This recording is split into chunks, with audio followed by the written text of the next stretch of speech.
आत्मा त्वं गिरिजामते आत्मा त्वं गिरिजामते परिजना प्राण शरीरौ गृहो पूजते विषयोपभोग रचना निद्रा समाधि स्थिति संचार पदयो प्रदक्षिण विधे स्तोत्राणि सर्वा गिरा यद्यत् कर्म करोमि तत्तदखिलं Shambho तवाराधनम्.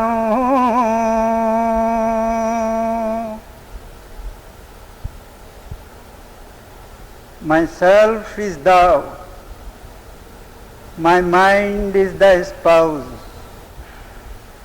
my life forces are thy attendants, my body is thy home, my sense satisfaction is thy worship, my sleep verily is a state of trance, all movement of my feet is thy circumambulation, all my speech is thy praise, whatever action I perform, O Lord, all that is thy adoration. This is the ideal of Indian spirituality, of equating one's daily life with the spiritual quest. All the movements of one's day-to-day life are to be appraised to the quality of apt offering to God. There is no question here of devaluing life in the world, but the whole question is how to put the proper values on things of life so that they become living links with Godhead. Each step in one's life becomes a step in the ladder of ascent towards God. There are many disciplines that have been practiced and perfected in India towards this end. We discussed one of them during our meeting last time, namely meditation. Today, there is another discipline, perhaps easier, called Japa, that is practiced widely in India to relate the human to the divine. And what is Japa? Before I proceed to take you into the depths of the technique, let me relate a true story or two from life. It was somewhere in the 16th century that Parimalacharya, as he was then called before he assumed the pontificate of Raghavendra Swami later on, he was a poor man. He was passing through a town on his usual pilgrimage, and he happened to pass by a busy house, which happened to be the house of a court of state official. A marriage was in progress. Large number of guests had arrived, preparations were going on for dinner. During those days, as you know, there was no talk of rationing, so any number of guests could come.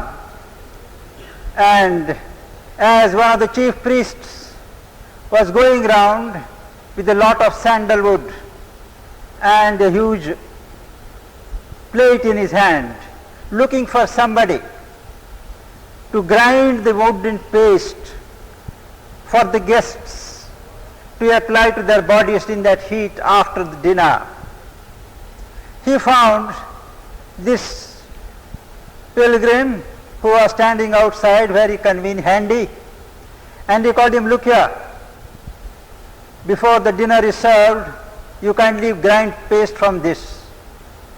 He had no other go, he wanted his food there. He said yes, started grinding the sandalwood, and as he was grinding, as was habitual with him, he was doing some japa. He was repeating one mantra, and he went on grinding, finished his job, had his food, went away. After dinner, the plate was passed round the guests, and all of them liberally helped themselves with the sandal paste applied to their bodies, and within a few minutes there was a great commotion in the hall. Each one started complaining of burning in the body. Nobody could make out. But the priest had a suspicion, because he had noted the poor man reciting a mantra which is in adoration of Agni, the god of fire. So he understood that the man who had recited was one who had perfected the art of japa, and he could invoke the presence of the deity of whom he recited the praise, and that is why as he was reciting the Agni hymn, Agni itself, the fire, entered in the form of heat in what he was doing. So he rushed out, sent messengers to all the streets, and he was brought back. The priest fell at his feet and begged his pardon and said, "Forgive us, we have done a great injustice to you. Please help out the situation." He looked round, took the paste, took the plate back, recited another mantra, this time a hymn devoted to Varuna, the Lord of water and rain, and handed back the paste. All the guests applied this paste and they got cool, they felt cool, they got cured. This happened in the 16th century. Nearer to us, I would relate another instance. In the 19th century, it is on record that Sri Ramakrishna Paramahamsa and a companion were one night going through a deep forest on their way to Dakshineshwar. It was pitch dark and they could not find their way. At that juncture, the companion, who happened to be an adept in the tantras, he went ahead, and as he walked, followed by the Paramahamsa, a light started shining from his back and made the passage visible to the saint, and they reached their destination. He was a tantric adept who had achieved perfection in the japa of an Agni mantra again. Even today, you must have read in papers last month how in presence of first-rate scientists in Pune, one adept could ignite a fire by the very repetition of one mantra. From this you will have an idea that what is repeated in japa is not just a word, not just a casual phrase, but a potent word a word of power. And this word of power is called in Indian Shastras the mantra. The mantra may be a line, maybe 2 lines, maybe a few words, maybe 1 word, maybe just 1 syllable or 2, maybe anything. But it has to be a significant something. For instance, all of you are familiar that in India we have the celebrated mantra Om. What does it mean? Why? Why is Om tagged on to every mantra that people repeat in Japa traditionally? Why is it lauded in all the scriptures over the land? To explain that, I would have to take you back to the very science of sound.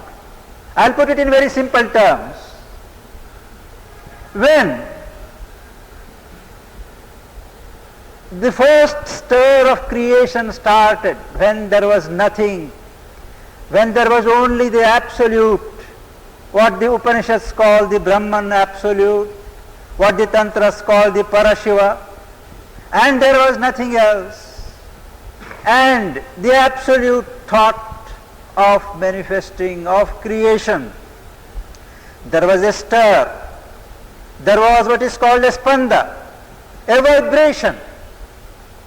And that vibration, called nada, on the highest planes of existence, rendered in human speech, approximates to the sound that is produced by Om. As you all are aware, human speech is the lowest grade of speech in existence. From the heights of creation, it has to pass through 4 different stages before it assumes the gross form of human speech. And Om is the nearest approximation in human speech to the first creative sound that fathered the universe. That is why Om is designated as the symbol of Brahman, the creator. Each time you repeat Om,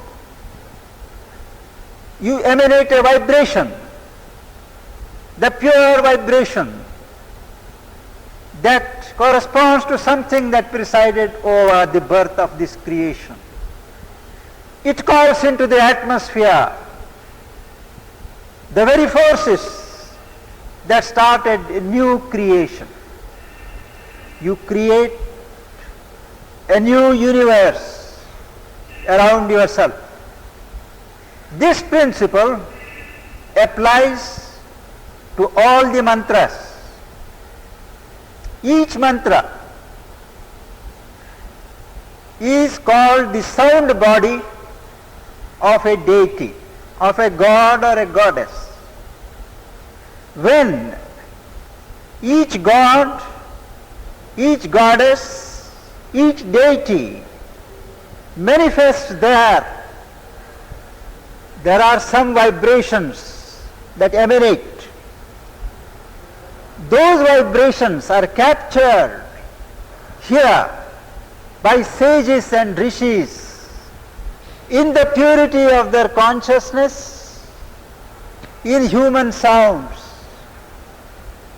They are brooded over in the chalice of the heart, and they take expression in human speech as certain syllables may be, as certain words, and they are the mantras. And when you repeat these mantras or these sounds, the very vibrations are created which accompanied the manifestation of that deity originally. So by reproducing these vibrations, you create a magnetic field, as it were, calling in the presence of that deity. That is why Each mantra is called the sound body of the deity. They may be small syllables like Klim, Reem, Om, or combinations of sounds, but they are all first cultured in the consciousness of the Rishi concerned, the person who has first drashta, who has first seen. Nobody composes these mantras. They see. The Vedas are explicit on the point. There are no poets who compose mantras. They are only seers. They see and they express. What they see, they express. Whether it makes sense to you or not, it does not matter.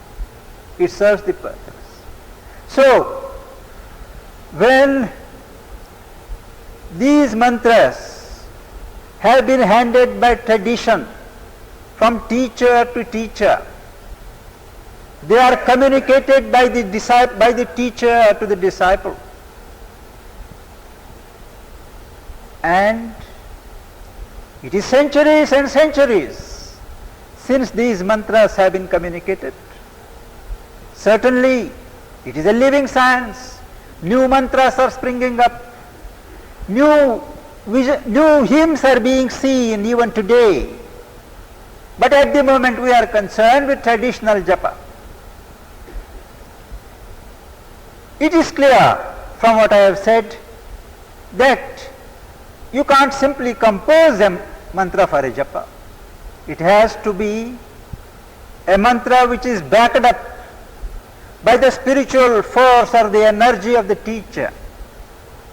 He makes it living for you. If you take a mantra from a book, it has no meaning. It has to be re-enlivened, recharged, reawakened by the ascesis, by the concentration of the teacher, and then communicated to the disciple. When thus received with faith, with devotion, that mantra implants itself in your being and it starts its work in you. Each time you repeat, you link yourself not only to the teacher but to the deity that presides over that mantra. Tradition describes 3 ways of doing this japa or repetition. The first, the grossest form, is to audibly repeat. You may say Rama, Rama, Rama. A little higher is the subtler one, where only the lips are seen to move, but no sound is heard. The third is the subtler one, where the lips do not move, where sound is not heard, but the mantra is repeated in the mind. There is a 4th stage, which the Shastras do not lightly speak of, but which only the practitioners of Japa Yoga will describe to you, and that is, after a time of this sincere practice, the mantra that you first laboriously repeat goes on repeating itself, by itself. Whatever work you are engaged in, whatever your preoccupations, that goes on repeating and repeating itself. There are certainly conditions for that. One has to look upon japa, the mantra, not as something to be done as a discipline. One has to love the mantra. One has to have the sense of the mantra. One has to have feeling for it. So much so that one loves the mantra as much as one loves the deity embodied in the mantra. There are stories, of course, in our legends and Puranas, where it is said it does not matter if you don't know the meaning of the mantra, as long as you repeat it 1,000 times, 1,000,000 times, the fruit is there. But these are to be taken as typical exaggerations of legends. Theoretically, it is certainly possible that even if you do not know the meaning, by sheer concentration, by repetition, by God's grace, it is possible to strike at the root of the power in the mantra and release it.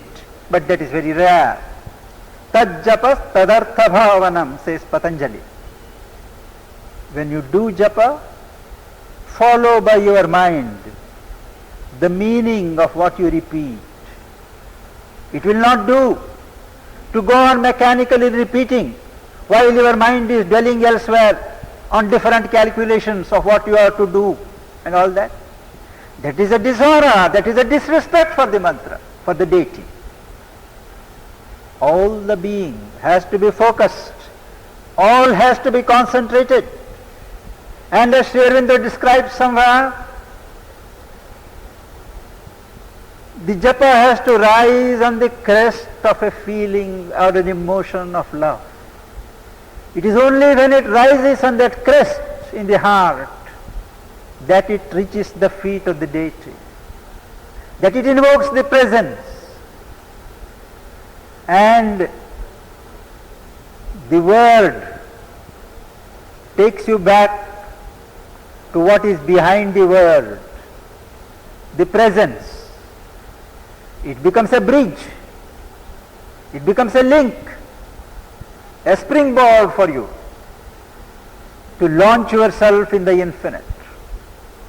In a beautiful description in Savitri, his immortal epic, Sri Aurobindo describes what happens when a japa that you repeat, when a mantra that you repeat in japa goes inside your being. What happens? Describes as when the mantra sinks in yoga's ear, its message enters stirring the blind brain and keeps in the dim ignorant cells its sound. The hearer understands a form of words and, musing on the index thought it holds, he strives to read it with the laboring mind, but finds bright hints, not the embodied truth. Then, falling silent in himself to know, he meets the deeper listening of his soul. The word repeats itself in rhythmic strains. Thought, vision, feeling, sense, the body's self are seized unalterably, and he endures an ecstasy and an immortal change.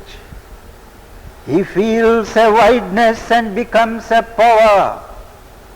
All knowledge rushes on him like a sea, transmuted by the white spiritual ray.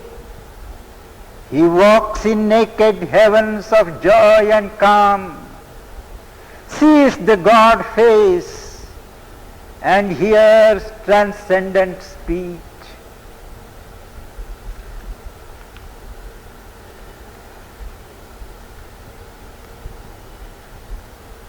As a postscript to what I have said, I would like to add a word or two to the importance that our tradition gives to name and to form.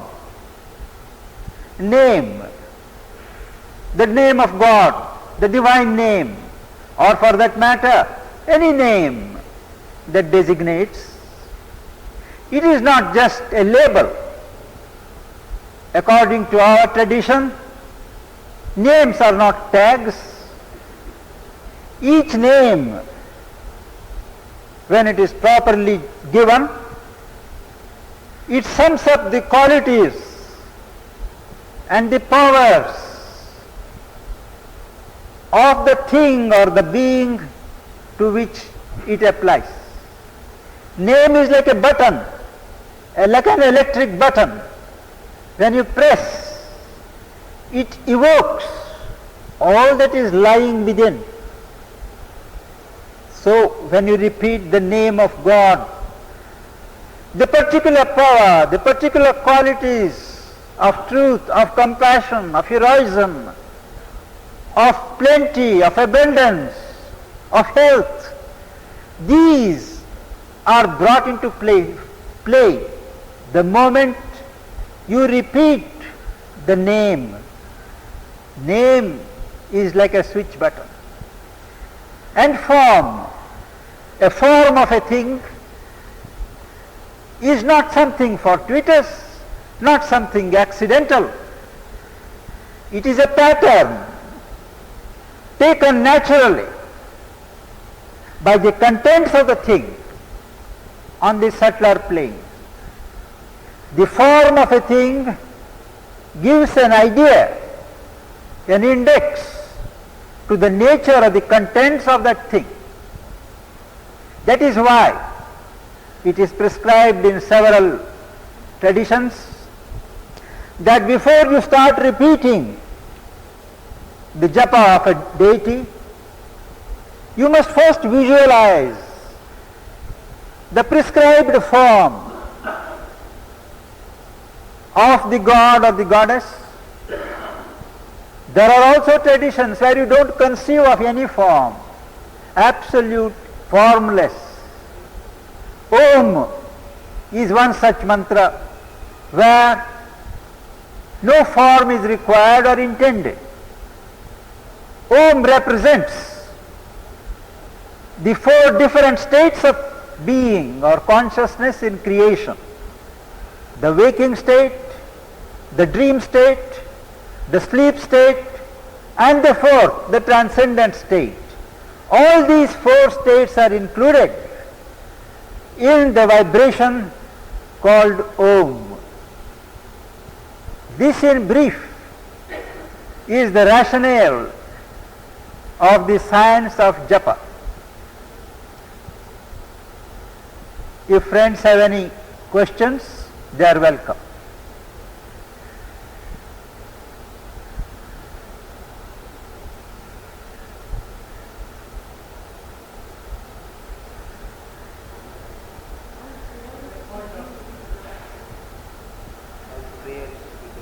I'll answer.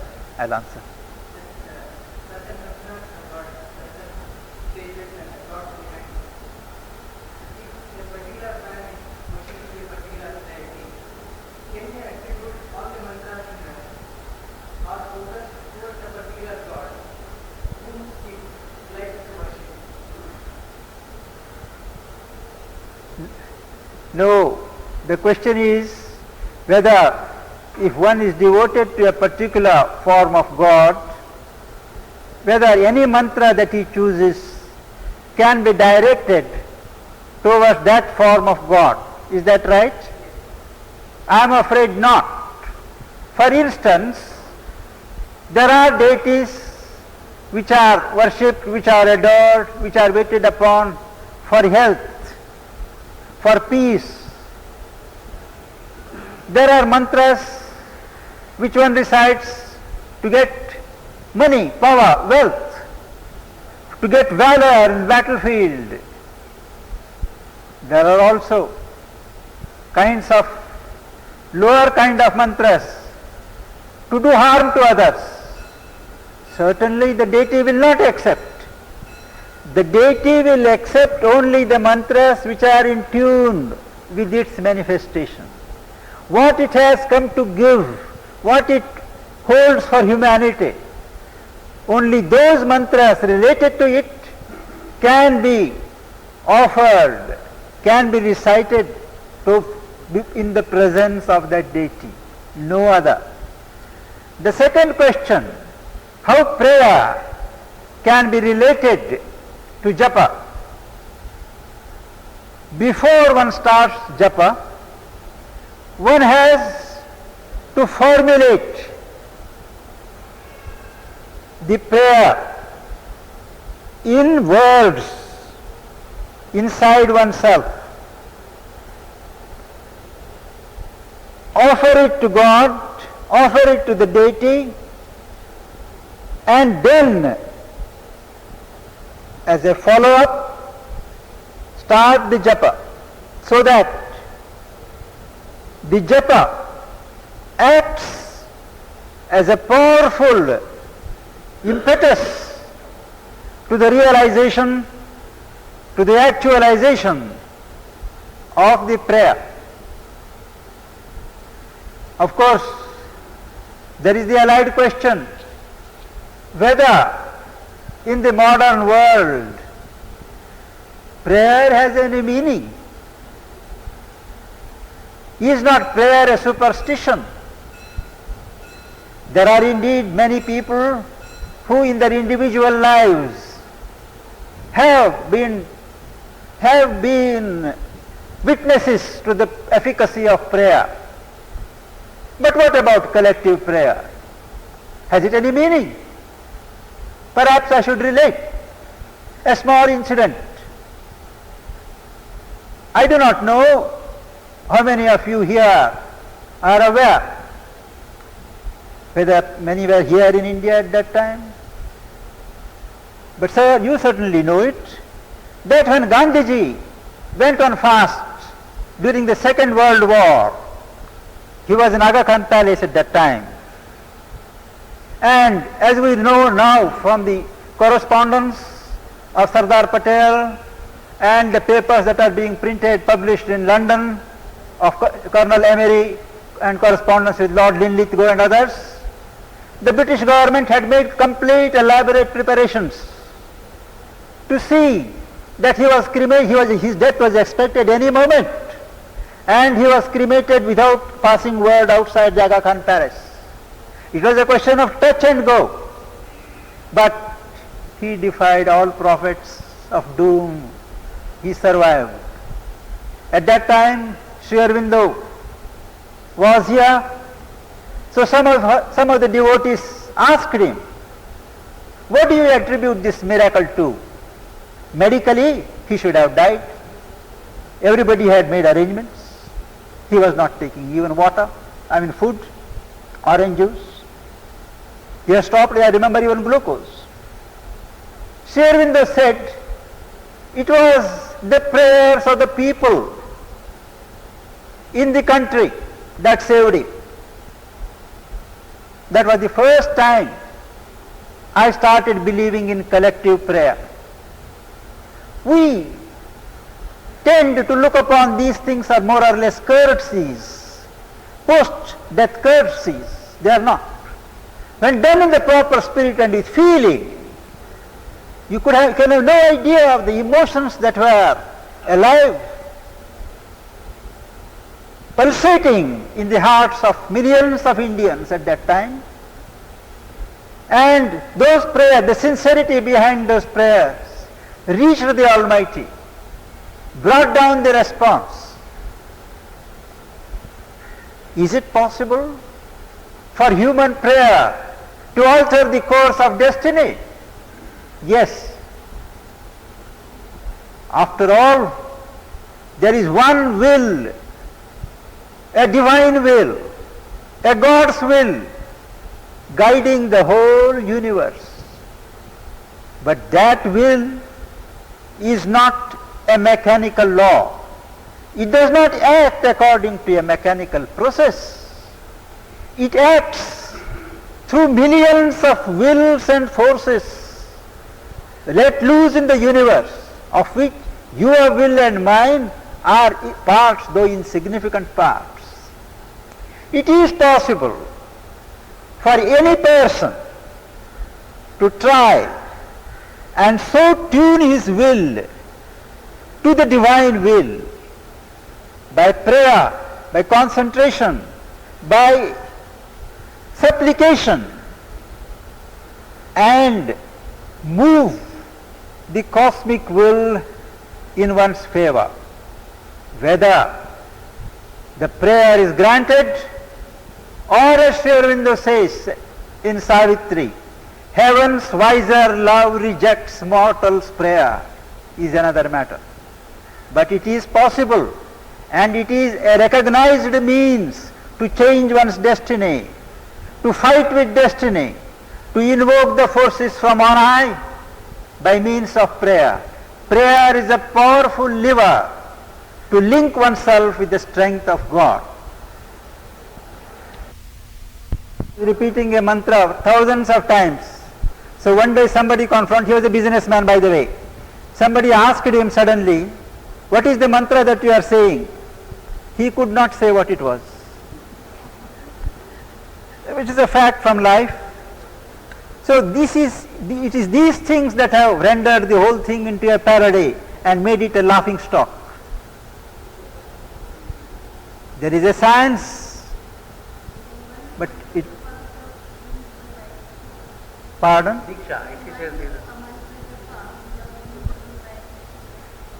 There are certain classes of mantras which are called Siddha mantras. They are living, powerful mantras whose energism is alive, like Om, like the Gayatri, like some. They have been repeated so many millions of times by so many people that their power is never latent, it is always patent. And if anyone takes them with faith, even without the aid of a teacher, it is possible to achieve results. But they are only for living mantras and Siddha mantras. Some receive these mantras in dream, not necessarily in human channel. In dream, people receive the mantras. It is also a form of communication. There are various grades of mantras, classes of mantras. It depends upon the individual concerned, upon the mantra, and the purpose for which one wants to do it.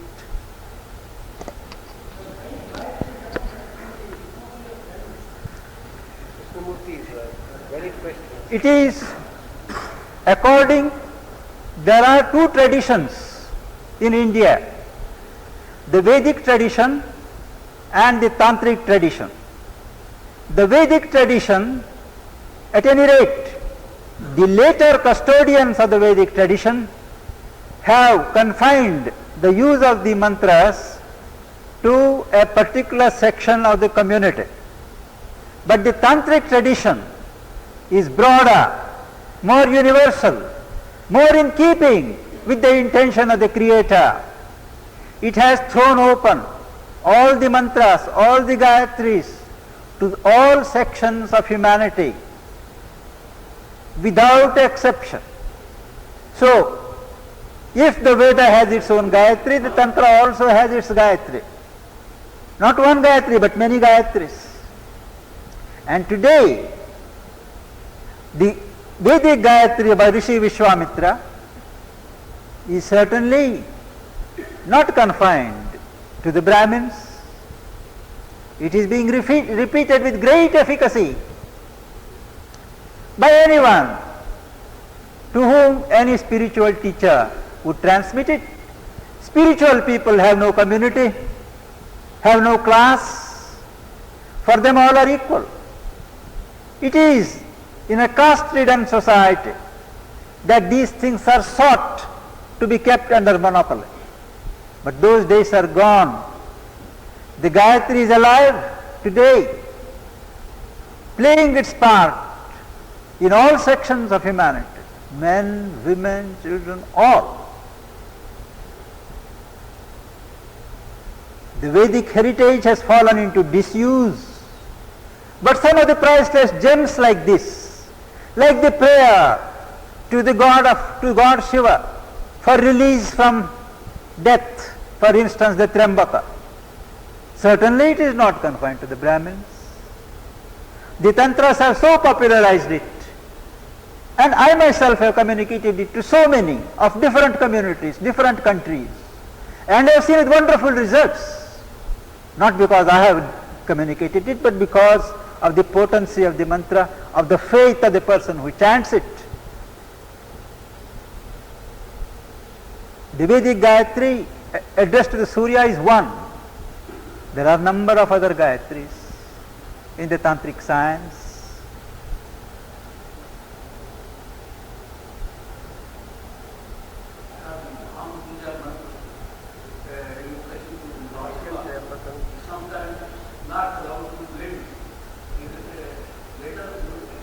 Not Kashlaki? Maha Mrityunjay mantra, not allowed to ladies. How to? Ladies. Not allowed to ladies. Why? Ladies are as much children of God as we are. It is a concoction of the wily Brahmins, please. That's the old outdated idea. Yes. Now women have equal.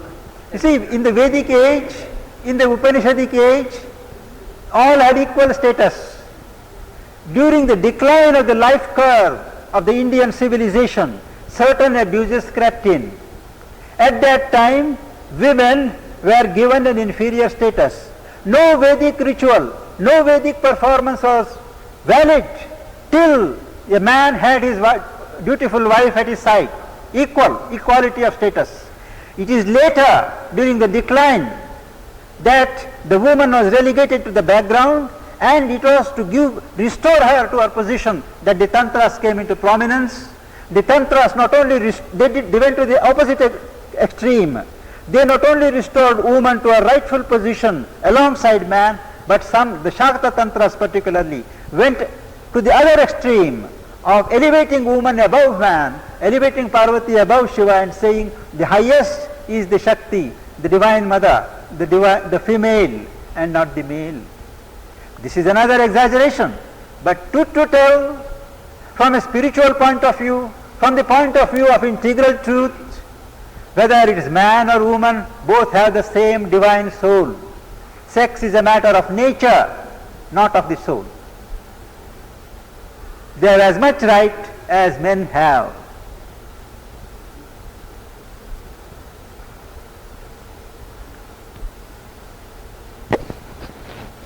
What is the most impressive part of these two talks by you? Is this? It has to be a triple combination of prayer, meditation, and japa. That is the ideal method being adopted. Exactly. Correct. Exactly, sir. Exactly. Triple combination has to be there to want to reach the correct state.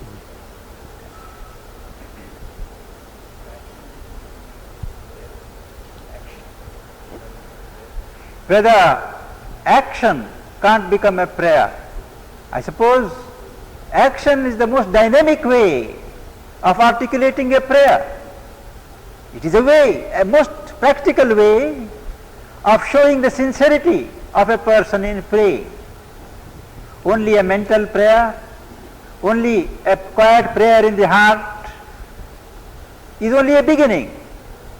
But when you act in consonance with the spirit of the prayer, to concretize the spirit of the prayer, action, I believe, is the direct manifestation at the human level of the aspiration that prays.